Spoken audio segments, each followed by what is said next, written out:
Hello बच्चों, मैं अविनाश विश्वकर्मा अपने प्यारे से यूट्यूब चैनल में आपका स्वागत करता हूं।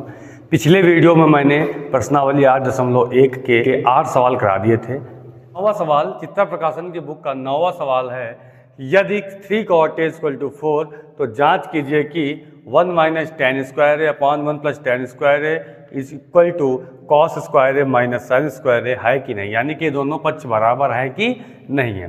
तो चलिए देखते हैं कैसे करेंगे। तो दिया है 3 cot A = 4। तो यहाँ से cot A कितना आ जाएगा, cot A = 4/3। cot A होता क्या है, cot A बराबर होता है आधार बटे लंब। आधार बटे लंब कितना हो गया, 4/3। तो यहाँ से जैसे निकालेंगे आधार हमारा आ जाएगा 4 और लंब आ जाएगा 3। ठीक है, तो आधार पता हो गया, लंब पता हो गया। तो त्रिभुज की तीसरी भुजा यानी कि कर्ण हमको निकालनी है। तो कर्ण निकालने के लिए हम यूज करेंगे पाइथागोरस प्रमेय का। तो पाइथागोरस प्रमेय से क्या होती है, पाइथागोरस प्रमेय कर्ण का स्क्वायर क्या होती है पाइथागोरस प्रमेय, कर्ण का स्क्वायर = आधार का स्क्वायर प्लस लंब का स्क्वायर। तो कर्ण का स्क्वायर कितना हो जाएगा, तो कर्ण का स्क्वायर = आधार कितना है 4, तो 4 का स्क्वायर 16 प्लस लंब कितना है 3, 3 का स्क्वायर 9। तो कर्ण का स्क्वायर आ गया कितना, 16 9 25। तो कर्ण कितना आ जाएगा 5। कर्ण कितना आ जाएगा 5। तो अब लंब पता है, आधार पता है, कर्ण पता है।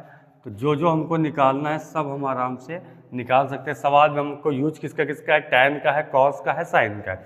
तो हम तीनों निकाल लेते हैं। हमको पता कि tan = होता है लंब बटे आधार।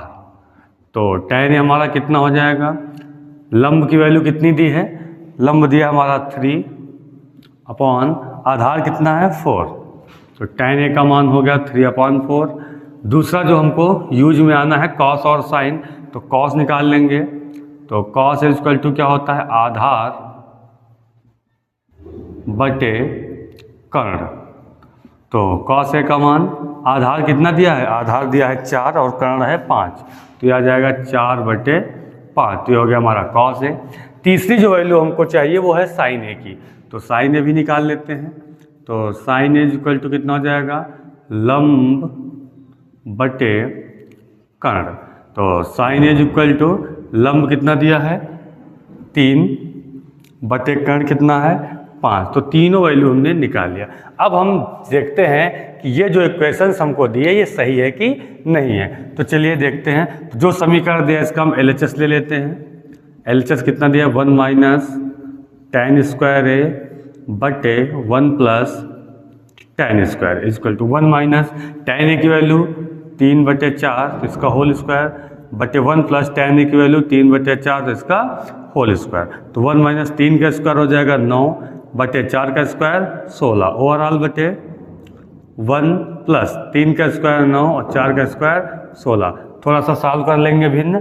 तो 16 × 16 - 9 ओवरऑल बटे 16 इंटू 16 × 16 + 9 ओवरऑल 16। तो 16 से 16 कट जाएगा। तो 16 में से 9 हो गया, कितना बचा 7 बटे 16 9 25। तो ये हमारा LHS आ जाएगा 1 - tan स्क्वायर A बटे 1 + tan स्क्वायर A की वैल्यू आ गई 7/25। अब दूसरा निकाल लेते हैं RHS। RHS कितना है मेरा, cos square A - sin square A square A - sin square A। तो cos A की वैल्यू कितनी है 4/5। तो 4/5 का whole square minus sin A की वैल्यू कितनी है 3/5। तो 3/5 का होल स्क्वायर। 4 का स्क्वायर कितना होगा 16/5 का स्क्वायर 25 माइनस 3 का स्क्वायर 9 और 5 का स्क्वायर फिर 25। अब जब हर बराबर हो तो अंश आपस में जुड़ जाते हैं। तो 16 में 9 गया 7/25, यानी कि cos square A minus sin square A की वैल्यू भी कितनी आई 7/25 है। इसका मतलब है LHS बराबर RHS बराबर कितना है 7/25। तो सवाल में कह रहा था कि आपको बताना है कि ये = है या नहीं। तो क्या लिखोगे, है। यही हो जाएगा आपका आंसर। नोट कर लीजिए।